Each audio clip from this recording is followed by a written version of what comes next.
Então eu tenho aqui uma lista de perguntas e eu vou começar logo mandando uma primeira, assim que eu acho que é uma das principais. Quem é o anticristo? Que história é essa? Vai existir? Vai chegar? Ele já está entre nós? O que é isso, pastor? Olha, muito legal a pergunta. Deixa eu colocar um pouquinho mais para cá, né? Muito legal a pergunta e já de sopetão, né? Já uma pergunta muito boa. Nem boa tarde me deixou dar para vocês aí, né, gente? Boa tarde para todos. Pode ser boa tarde, boa noite, bom dia, bom momento que você esteja assistindo. E essa pergunta é uma pergunta que está na moda. Está na moda porque, assim, na verdade, desde a década de 70, com o lançamento nós na década de 70, principalmente depois de 1948, com o restabelecimento do Estado de Israel, as pessoas assim, têm aquela sensação de fim do mundo. E nesse momento de sensação de fim do mundo, quando nós vimos um crescimento da tentativa de identificar sinais do fim do mundo, principalmente a partir da década de 70, com Wim Algo, chamada da Meia-Noite, né, com Hal Lindsey, a Agonia do Grande Planeta Terra. São livros muito bons, interessantes nesse respeito, mas principalmente também já renascendo logo depois daquela famosa série Deixados para Trás. Né? Então, tem a ver com arrebatamento. Exatamente, tem a ver com arrebatamento. E tem esses vídeos trouxeram uma visão dispensacionalista. O que é o dispensacionalismo? A gente pode até ver depois um pouquinho. Mas uma visão de que o anticristo é uma pessoa, um grande governante, que vai se levantar na Terra e que ele vai ser contrário a Cristo, contrário ao anti-Messias. Ele vai ser uma figura demoníaca que vai encarnar todo o mal, e não apenas todo o mal, mas de fato encarnar o próprio Satanás, o próprio demônio na Terra. E ele seria uma personificação de Satanás no nosso mundo. Isso tem base bíblica? Nenhuma. Na verdade, não, porque dentro das Escrituras, é óbvio, a gente pode falar assim, existem hoje algumas escolas de interpretação. Eu digo nenhuma porque eu tenho uma visão historicista. E eu vou mostrar alguns textos que parecem demonstrar algo contrário. Nós vamos falar sobre isso depois para saber o que é historicista, milenista, etc. Maravilha. E só aproveitando esse gancho, então nós temos 4 interpretações principais, são a preterista, a futurista, dispensacionalista, que está ligada ao futurismo, e a visão historicista. Aí existem outros, idealista, etc., alguma coisa assim. A milenista. A milenista tem a ver mais com o milênio, com a questão do milênio. O milênio não existe milênio na visão milenialista, que está ligado ao preterismo também. Mas a visão principal hoje do protestantismo é a visão futurista, o dispensacionalismo futurista, em que uma parte das profecias... Nós vivemos em 7 dispensações, estamos vivendo a penúltima das dispensações, quando virá também a dispensação futura. Dentro dessa dispensação existe uma semana profética, de acordo com o pensamento dispensacionalista, em que 7 anos o anticristo fará uma aliança com muitas pessoas, e essa aliança com muitas pessoas será quebrada no meio, enquanto ele vai se declarar como contrário a Cristo, ao contrário do que ele vinha apresentando antes. A igreja é arrebatada antes, a gente falando de arrebatamento também, a igreja sai da terra antes. Eles falam isso. Eles falam isso. Assim, eu não concordo com nada disso, estou apenas descrevendo. Certo. Existem 2 modelos também aqui com relação, que é o pré-tribulacionismo e pós-tribulacionista. No pré-tribulacionismo, a igreja é arrebatada antes, e aí vem a tribulação de 7 anos, e essa tribulação aqui, ela é mais ou menos para a conversão dos judeus, do povo judeu, etc. Um último tempo de graça para aqueles que não aceitaram nesse período. Mas falam 7 anos, no meio 7 anos. No meio do período, ele se levanta contra tudo que se levanta a Deus. De onde eles tiram essa ideia, na verdade? É de Daniel 9, verso 24 em diante. Porque ele fala, no meio da semana... No meio da semana ele fará cessar sacrifícios e oferendas, e eles entendem que esse príncipe não é o Messias, mas é o anticristo. E é o que vai se colocar no lugar que se coloca no lugar de Deus. Na verdade, e aí tem um problema com relação a 1 Tessalonicenses, 2 Tessalonicenses, quando fala a respeito dessa figura. Porque quando fala do homem do pecado lá em Tessalonicenses, ele diz que ele já existia naquela época, então não é no futuro. Então ele já está entre nós, dizia o apóstolo Paulo. O que diz em Tessalonicenses? Vamos abrir aqui Tessalonicenses. Vamos pegar aqui para não ficar só no que... A gente às vezes não lembra todos os textos, mas em Tessalonicenses... E era bom também falar um pouquinho sobre o original, claro, né? Claro, exatamente. Porque o pastor Sérgio Monteiro, para quem não conhece, tem que estar conhecendo agora, a maioria das pessoas que estão assistindo já conhecem, ele é especialista na linguagem do original, do hebraico. Então isso é muito importante, você vê o que foi escrito realmente, pelo menos... foi copiado, né, dos originais. Dos autógrafos, né? Da Bíblia. Então, como é que está aí? Então, vamos lá. Em 2 Tessalonicenses 2, diz o seguinte, verso 3. Ninguém de modo algum vos engane, porque isto não sucederá sem que venha primeiro a apostasia e seja revelado o homem do pecado, o filho da perdição. Aquele que se opõe e se levanta contra tudo que se chama Deus ou é objeto de adoração, de sorte que se assenta no santuário de Deus, apresentando-se como Deus. E aí o verso 6 diz o seguinte: e agora vós sabeis que o que o detém para que o seu próprio tempo seja revelado. Pois o mistério da iniquidade já opera, somente há um que agora o detém até que seja posto fora, o verso 7. Então o texto é muito claro, dizendo que assim, havia já essa tentativa de aparecer do mistério da iniquidade, do anticristo naquele tempo. Em outras palavras, o apóstolo Paulo reconhecia naquele momento um poder, alguma coisa, que já se apresentava como sendo antagônico a Deus, e não apenas antagônico. E aqui é um ponto muito importante. Porque lá no verso 2, que nós lemos agora, no verso 4, melhor dito, que diz assim: aquele que se opõe e se levanta contra tudo que se chama Deus, ou é objeto de adoração, de sorte que se assenta no santuário de Deus, apresentando-se como Deus. E aqui você fica, peraí, ele se opõe a tudo que se levanta a Deus, ou seja, aparentemente seria ateísta, mas ele quer ser conhecido como Deus.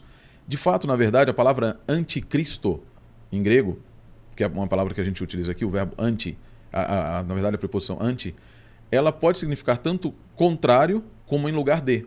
Não é necessariamente alguém que se opõe, mas alguém que se coloca no lugar de, com o objetivo também de se opor. Então, aqui o apóstolo Paulo utiliza esse campo semântico, essa variedade semântica da preposição anti, para nos dar um duplo significado do anticristo. Ele não é apenas alguém que vai estar contrário a Deus, mas alguém que vai estar contrário por se colocar no lugar de Deus, se apresentar como sendo Deus.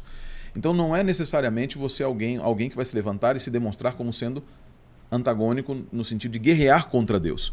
Por quê? Porque a figura principal que está por trás dele é aquela de Apocalipse 12, verso 7 em diante, que é a antiga serpente. E Ezequiel 28 e Isaías 14 nos falam que o objetivo dessa antiga serpente foi se colocar no lugar de Deus, acima de Deus.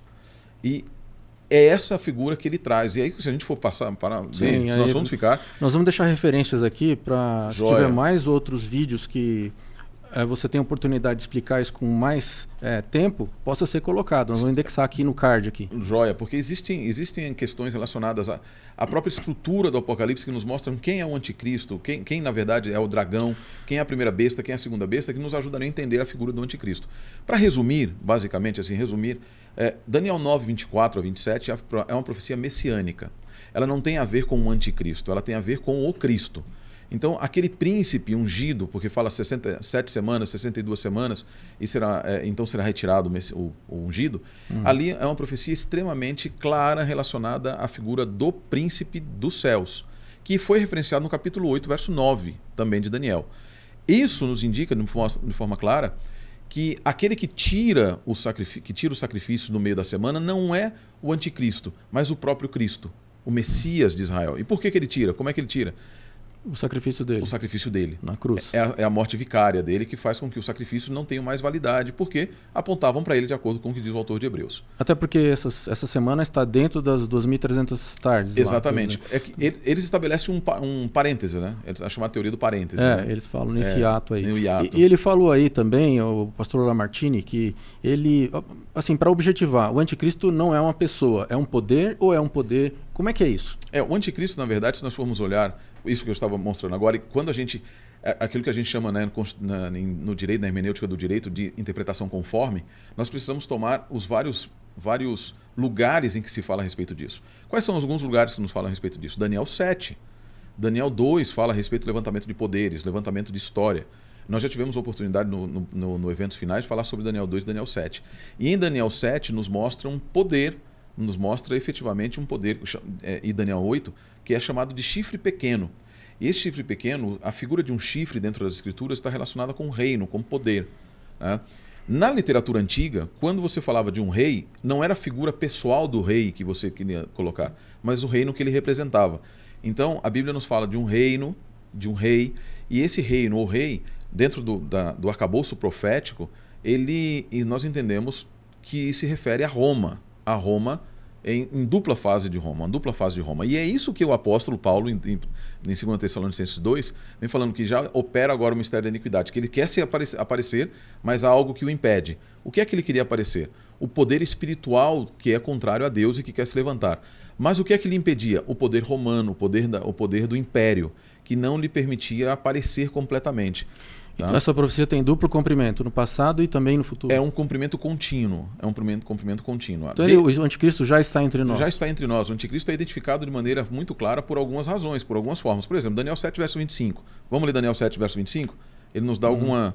Se puder falar também são as palavras do original, claro.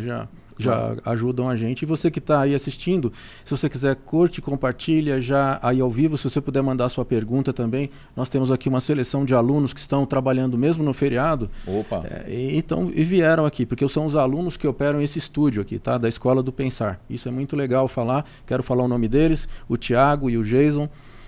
Muito obrigado por vocês estarem aqui em dia de descanso para vocês, né? Para alunos, para a gente não é, mas que eles estão aí fazendo um trabalho de operação das câmeras, do estúdio, e são muito profissionais. Lá no texto aramaico, na verdade, Daniel 7, verso 25, diz: Umlin litzad elin ilaya imalal eulikadish eliani uvale vesaver lechashini lizimanim Vedat, que são as expressões importantes aqui. Vetirrevum beyade ad idan ve idanin ufilag idan. Falar nisso é uma língua muito difícil de falar, não tem vogal, né? Não tem vogal nenhuma, não. Aqui, na verdade, é complicado a gente conseguir ler isso daqui, viu? E o texto, na verdade, o texto bem traduzido de forma bem simples, ele falará palavras contra o Altíssimo. Elin é o Altíssimo. E é interessante porque a expressão aramaica utilizada para matar, ela que significa consumir completamente. Né? Ele vai consumir completamente. Uma guerra de destruição. Ele não apenas quer silenciá-los, mas quer destruí-los efetivamente. E quem são os que ele quer destruir? O Kedushin Elim, que são os santos do Altíssimo. E aí vem o ponto extremamente importante, que ele tratará de mudar os tempos e a lei. E aqui a gente às vezes interpreta de uma maneira muito errada aqui o que significa essa expressão. Tá? Porque ele diz o seguinte: Usivar lechashneya zmanim vedat. Vedat, que quer dizer os tempos, vedat, que quer dizer a legislação, a lei. Aqui não aparece a palavra Torá. Agora, o que são os decretos, né? O que é a palavra zemanim? Zemanim, em aramaico, essa palavra zemanim, ela quer dizer, efetivamente, ela tem uma referência aos tempos santos, aos tempos da lei. Não é a ideia de mudança de calendário, como muitas vezes as pessoas têm entendido. É mudança do dia de guarda, essas coisas. É mudança dos tempos sagrados de Deus, dos tempos divinos, dos tempos que na lei estão relacionados com a apresentação diante de Deus. Seja ele o Shabat semanal, seja ele qualquer outro tipo de tempo que haveria lá. Eu acho interessante que assim, no cristianismo, no cristianismo de hoje, até as pessoas não gostam muito de fazer... fez festa judaica, o pessoal já fala que é judaizante.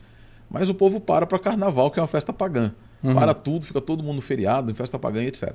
Mas aí faz uma festa judaica, não, é judaizante. Essa ideia, e aí se eu tivesse tempo, já vai estar aí também nos nossos cards aqui, para demonstrar para vocês assim como tudo isso aconteceu de maneira muito clara dentro da igreja romana, a partir do 4º século.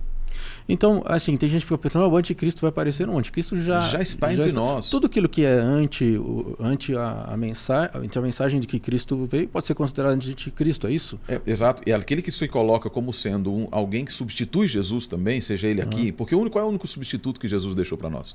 De acordo com João 14. É o Espírito Santo. É o Paráclitos, o outro Paráclito, que é o Espírito Santo. Qualquer pessoa que se coloque, Cristo disse em Mateus 24, que qualquer um que viesse dizendo, eis que eu sou o Cristo, etc., que você entenda que ele não é. Anátema. É anátema. Em outras palavras, Jesus estava prevendo o anticristo. As figuras de anticristo, e o apóstolo João, na 3ª carta de João, fala a respeito do anticristo já existindo naquele tempo também. Tá? Então, porque quem espera o anticristo fica tentando achar assim, não, quando vier o anticristo eu vou me arrepender. Pois é, não, o anticristo já está entre nós, então arrependam-se agora. Hoje é o dia da nossa salvação. Exatamente, é o que diz Hebreus 4. Então o que nós temos que lembrar é assim, o anticristo dentro das escrituras, e assim para a gente resumir de forma bem apressada, é um poder que se levanta não apenas para contradizer Deus, para contrariar, mas para tirar, e aqui vem o capítulo 8 do livro de Daniel e o capítulo 9 de Hebreus, que nos ajudam a entender. Ele tira do princípio contínuo, que nas nossas traduções diz o sacrifício contínuo, que em hebraico é tamid, que quer dizer a intercessão contínua.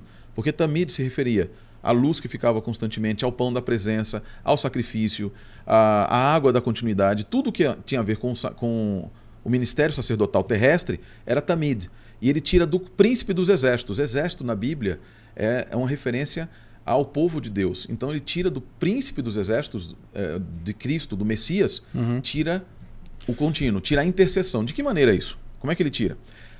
E aí ele diz o texto, quando em Daniel 8 também, diz o seguinte, o Daniel 8:11 diz que ele coloca um exército sobre esse príncipe. Por isso que nós entendemos que ele não é apenas uma pessoa, porque ele coloca um exército para simbolizar, para dessignificar a intercessão de Cristo, apresentando alguém que pode interceder no lugar dele. Tá. Aí nós vamos para duas bestas e tal. Exatamente. Os dois animais, né? Os dois grandes animais.